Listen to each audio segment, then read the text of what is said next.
हई बरतिया के जेतना लवंडा रे, ढोढ़ी में हुर देई डंडा रे। नमस्ते, प्रणाम। एक बार फिर से राइटर ऑफिशियल चैनल में आप सभी लोगन के स्वागत बा। और हम आप लोगन के छोट भाई जैकी राज आज बहुत ही हिट गाना लेके आयल बाटी। हमके आशा ना पूरा विश्वास बा ई गाना आप लोगन के बहुत ही ज़्यादा पसंद आई। तो जे भी भाई गाना के गावल चाहता बिल्कुल गा सकला। ये हमारे भाई 2-3 भाई लोगन के ढेर दिन से डिमांड, आप कमेंट देख सके नहीं डिमांड रहला, तो उन लोगन के डिमांड पर ऑर्केस्ट्रा मैटर गाना आ गई बा। तो चलिए बिना टाइम वेस्ट करे शुरू कर जा आज के वीडियो। की हई बरतिया के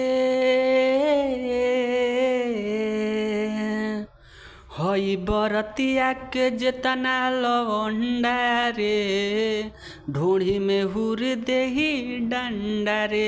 होई जाई जवानी तोर ठंडा रे, ढोढ़ी में हुर देही डंडा रे। हई बरतिया के जेतना लवंडा रे, ढोढ़ी में हुर देही डंडा रे। तो चलिए मुखड़ा आप लोगों के कैसन लागल प्लीज़ कमेंट करके जरूर बताएं। चलिए बिना टाइम वेस्ट करे शुरू कर जा। फर्स्ट अंतरा। ऊपर मेकअप कह के बनेलू पहरी हो, नीचे आ जइबू तो धके रगहरी हो, धके रग ए हो। ऊपर मेकअप कह के बनेलू पहरी हो, नीचे आ जइबू तो धके रगहरी हो। कोला रे, हाँ कोला पियाई कोनो ठंडा रे, ढोढ़ी में हुर देही डंडा रे।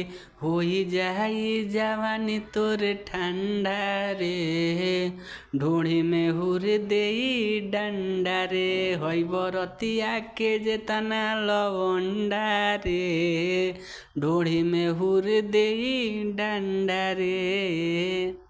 तो चलिए बिना टाइम वेस्ट कर शुरू कर जा। लास्ट अंतरा देखल जा। लास्ट अंतरा कैसन बा। और भाई चंदन राज भाई के कमेंट बा कि गाना में नाम आवे छी, तो भाई के नाम बा गाना में। अगर आपके भी कोनो डिमांड होके चाहे कोनो गाना के चाहे गाना में अपन नाम देखल चाहते हैं तो अपन नाम कमेंट करी। आपके भाई के वादा बा कि अगला वीडियो में आपके नाम जरूर आई। तो चलिए जितना भी भाई अगर राइटर ऑफिशियल चैनल पे नया है तो चैनल के सब्सक्राइब कर ली, काहे कि यहाँ हमेशा फ्री सॉन्ग आवत रहा हमारे भाई। तो चलिए बिना टाइम वेस्ट कर शुरू कर जा। लास्ट अंतरा देखल जा। लास्ट अंतरा कैसन बा, अब भाई के नाम कैसन बा आप लोग सुनल जा और कमेंट करके जरूर बताइए कौन ट्रैक पे गाना बा। तो चलिए बिना टाइम वेस्ट कर शुरू कर जा। लास्ट अंतरा। चंदन राज के सटेलू पहजा हो, जही की राज के देवेलू सहजा हो, देवेलू दो बार। चंदन राज के सटेलू पहजा हो, जही की राज के देवेलू सहजा हो। कि तोरा खातिर रे, और तोरा खाती बेच देहब अंडा रे, ढोढ़ी में हुर देहब डंडा रे। होई जाई जवानी तोर ठंडा रे, ढोढ़ी में हुर देहब डंडा रे। हई बरतिया के जेतना लवंडा रे, ढोढ़ी में हुर देहब डंडा रे। होई जाई जवानी तोर ठंडा रे।